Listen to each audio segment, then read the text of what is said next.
Hello friends, आप सभी का स्वागत है हमारे YouTube channel the future focus academy में।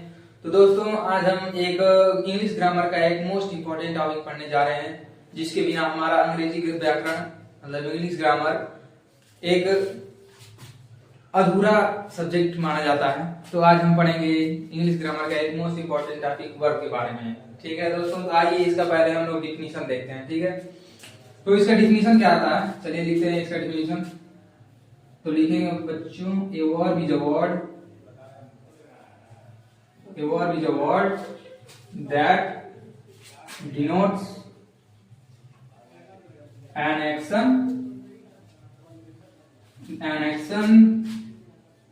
position or condition etc। ठीक है, इसको हिंदी में क्या बोलेंगे? वर्ब इज वर्ड, क्रिया वह शब्द है।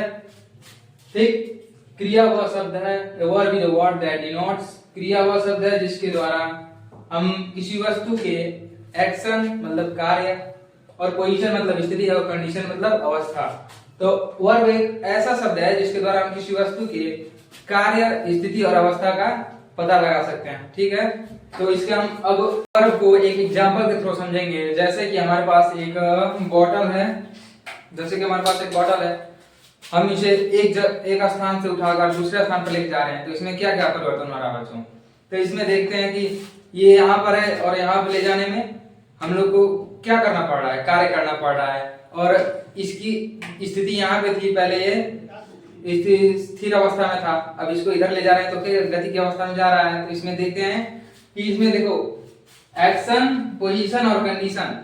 तो वर्ब क्या बता रहा है? किसी वस्तु के एक्शन मतलब कार्य को बता रहा है, और पोजीशन मतलब ये यहाँ पे था, यहाँ पे चला गया तो इसके क्या हुआ, स्थिति के बारे में बता रहा है, और अवस्था के बारे में हम लोग को बताता है। ठीक है, अब इसको एक और एग्जांपल के थ्रू समझते हैं। देखिए यहाँ पे एक एग्जांपल बता रहा हूं मैं, जैसे सीता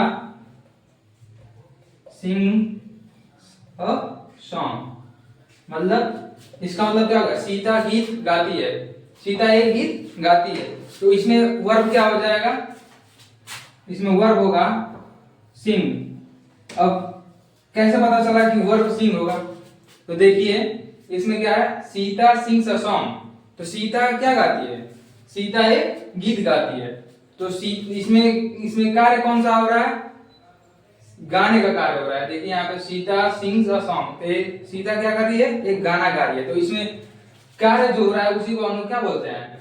वर्ब बोलते हैं। तो इसमें वर्ब क्या हो जाएगा? हमारा सिंग हो जाएगा। ठीक है, जैसे में एक और देख लीजिए, ही प्ले फुटबॉल। ठीक है, ही प्लेस फुटबॉल, वह फुटबॉल खेलता है। तो इसमें कौन सा कार्य हो रहा है? खेलने का कार्य हो रहा है। वह फुटबॉल क्या कर रहा है? खेल रहा है। तो इसमें वर्ब क्या हो जाएगा हमारा? इसमें वर्ब हो जाएगा हमारा खेलना, प्ले हो जाएगा। ठीक है, ऐसा समझ में आया? अब आगे इसके हम लोग टाइप्स के बारे में देखते हैं। ठीक है, इतना समझ में आ गया होगा। अब इसके टाइप्स के बारे में देखेंगे।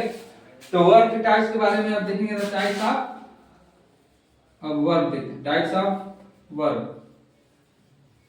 ठीक है, क्रिया के प्रकार। अब देखिए बच्चों, क्रिया दो प्रकार की होती है। मुख्य रूप से क्रिया दो प्रकार की होती है। पहला क्या होता है हमारा? Main verb. ठीक है, और दूसरा क्या होता है?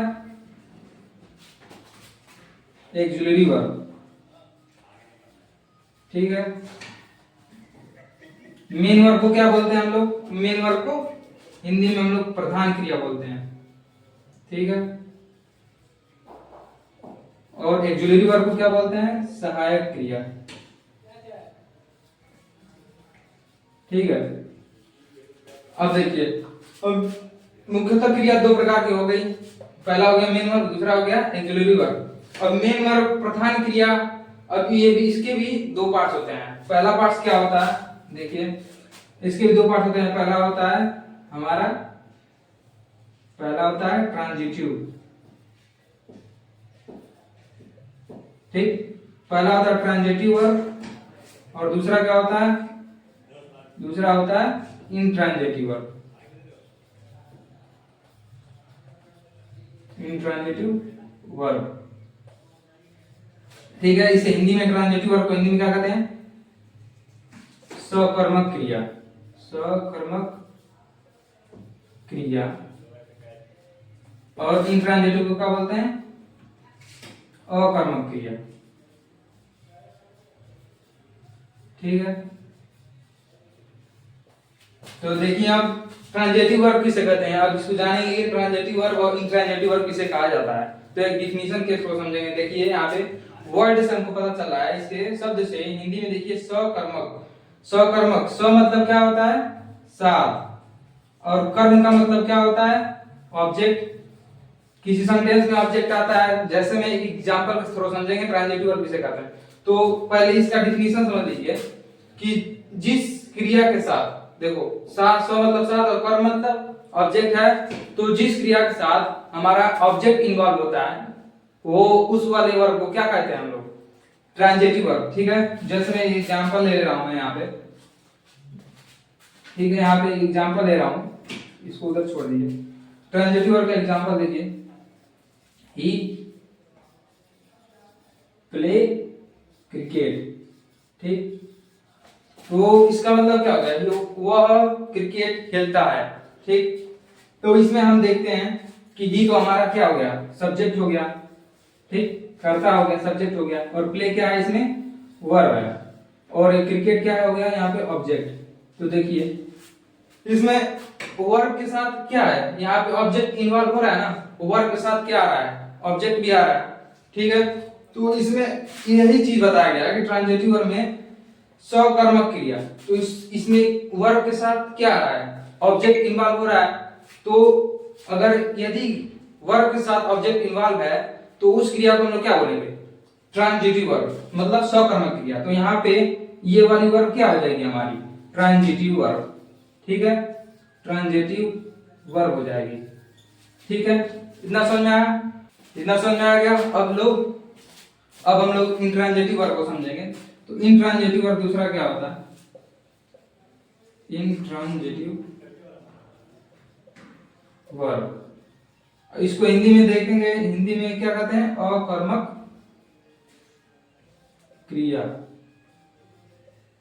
ठीक है, इसको भी दोस्तों देखेंगे कि यहाँ पे अकर्मक क्रिया है, तो इसको भी शब्द से हम लोग समझ सकते हैं। अ मतलब जिस वर्ड के सामने अ लग गया, इसका मतलब अ का मतलब यहाँ पे बिना हो जाता है।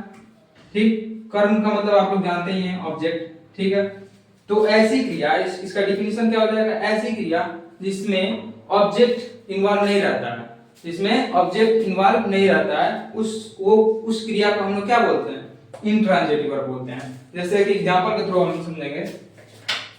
इसका एग्जांपल हम लोग देखते हैं, जैसे में ही प्लेज, बस इतना ही अगर छोड़ देंगे हम लोग, ही प्लेज, वह खेलता है, तो इसमें हम लोग क्या देख रहे हैं? बस सिंपली इसमें बताया गया है कि ही प्लेज, वह खेलता है। वो क्या खेलता है ये नहीं बताया गया, तो इसमें ऑब्जेक्ट तो है ही नहीं, तो इसमें क्या हो जाएगा?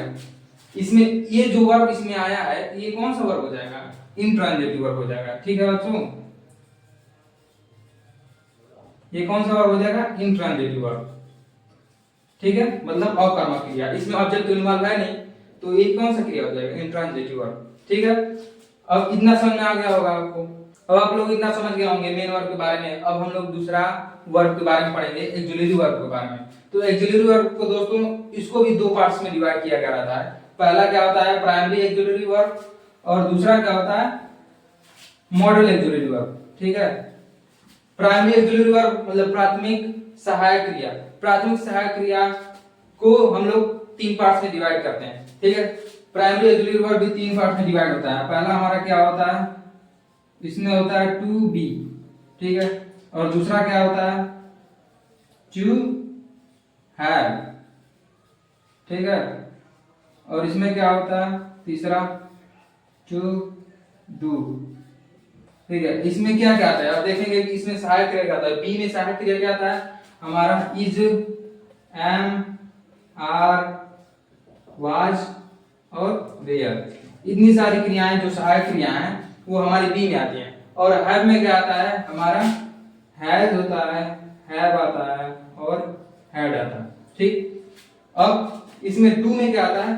डू में डू, डज, ठीक, डिड, ये सब सारी सहायक क्रियाएं, ये सारी सहायक क्रियाएं हमारी किस एक्सिलरी वर्ब में आती हैं? प्राइमरी एक्सिलरी वर्ब में। ठीक है, तो इतना आपको समझ में आ गया होगा, उम्मीद करता हूँ इतना आप लोग को समझ में आया होगा।